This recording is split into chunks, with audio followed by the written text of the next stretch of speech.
Hello and welcome back to the Shop channel, where we simplify Odoo for you. In today's video, we're exploring cross-docking in Odoo 18 inventory, an efficient way to streamline your warehouse operations. Instead of moving products into long-term storage, cross-docking allows you to receive items and quickly prepare them for delivery to customers. It reduces the time goods spent in your warehouse and minimizes the amount of storage space you need. Let's jump into Odoo and see how it works. First, open the Inventory app and go to Configuration, then Settings. Make sure that multi-step routes and storage locations are enabled. This unlocks advanced routing options, including support for cross-docking. Now go to Configuration, Warehouses, and select the warehouse you are working with. In the warehouse settings, for both incoming and outgoing shipments, make sure that you selected either 2-step or 3-step operations.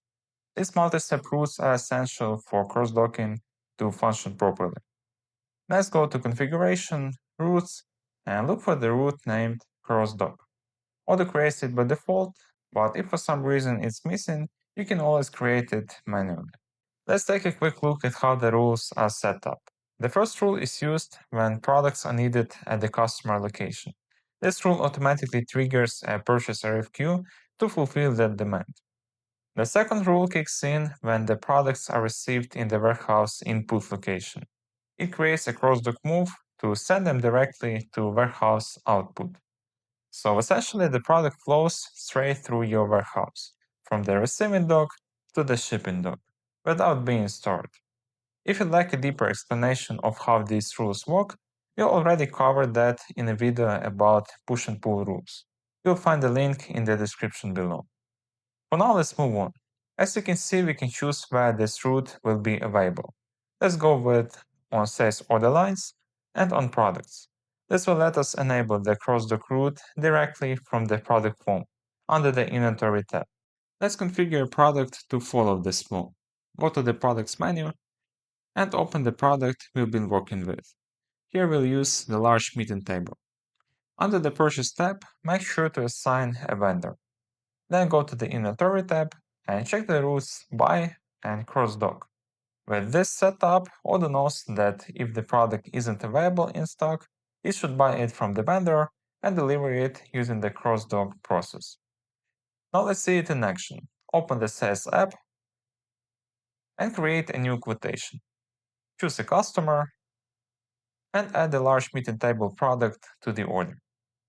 You already set the cross-dock route on the product form, so we don't need to select it again here. You'll notice the quantity is not available in stock. So once we confirm the sales order, Odoo will automatically generate a purchase order for the vendor. Let's open up this purchase order and confirm it. Once that's done, we'll receive the items by validating the receipt. This will move the products into the warehouse input location.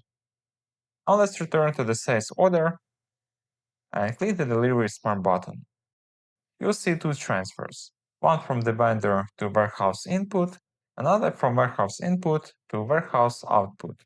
Let's open the second one and click Validate to move the product to the output location. As soon as that's done, Odoo automatically creates the next transfer. This one moves the product from warehouse output to the customer location. So let's go ahead and validate it to complete the shipment. Now if we go back to the sales order and click the Delivery Smart button again, you'll see all three transfers. And that's it. We've successfully completed a cross-docking workflow in Odoo 18. We received the product from the vendor, skipped the stock storage step, and delivered it straight to the customer using a clean and efficient two-step route. Cross-docking is a great fit for companies looking to minimize inventory handling and streamline their logistics. If you found this video helpful, don't forget to like, subscribe, and stay tuned for more Odoo tips and tutorials. Thanks for watching, and we'll see you in the next one.